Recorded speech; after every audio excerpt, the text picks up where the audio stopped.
আসসালামু আলাইকুম। সকালেই চলে আসলাম ছাদ বাগানে। আর আসার পরেই আমি এই যে ডাঁটা শাক ওঠাচ্ছি। এই যে দেখেন মাশাআল্লাহ কত ডাঁটা শাক হয়েছে। তো একটা বেডের মধ্যে আমরা কি করতে পারি, আমরা যদি ছাদের মধ্যে ছাদরা ফেলে না রেখে একটু বেড তৈরি করে দেই, তাহলে কিন্তু এর মধ্যে বড় গাছ দিতে পারি, ছোট শাক তৈরি করতে পারি, অনেক কিছু করতে পারি। এক কাজে কিন্তু দু কাজ হয়ে যায়। পানি দেওয়ার সুবিধা থাকে, তারপরে হচ্ছে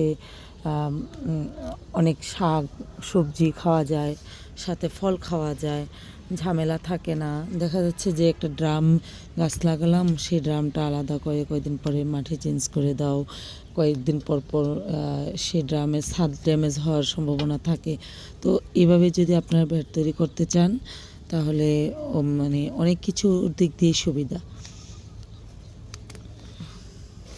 এই যে আমি অনেক ডাঁটা শাক ওঠালাম, আর ডাঁটা শাকগুলো অনেক ঘন হয়ে গেছে।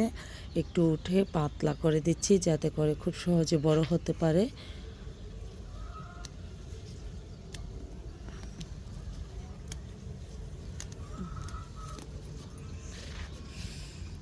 তো আলহামদুলিল্লাহ আমি এই যে ছাদ বাগান থেকে কয়েকদিন পর পর লাল শাক, তারপরে মূলা শাক, দৈনিক এক একটা শাক পেয়ে যাই আমি, এগুলো হারভেস্ট করতে পারি। তো এগুলো ছোটোখাটো জায়গায় আমি আপনাদেরকে বলবো, আপনারাও করবেন। শরীর সুস্থ থাকবে, মন ভালো থাকবে, একদম ফ্রেশ জিনিসটা খেতে পারবেন।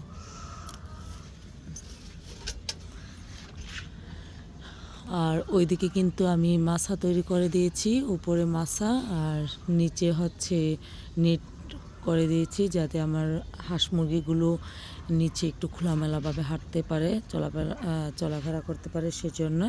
তো একদম ফিনিশিং হওয়ার পর আমি আপনাদেরকে দেখাবো। এই সেটটা হচ্ছে আমার আঙ্গুরের মাছা। এই যে অনেক অনেক শাক, আর এদিকে মাছ রয়েছে। তো আমি এদিকে পানিটা ছেড়ে দিয়েছি, মাছের পানিটা চেঞ্জ করব, সেজন্যে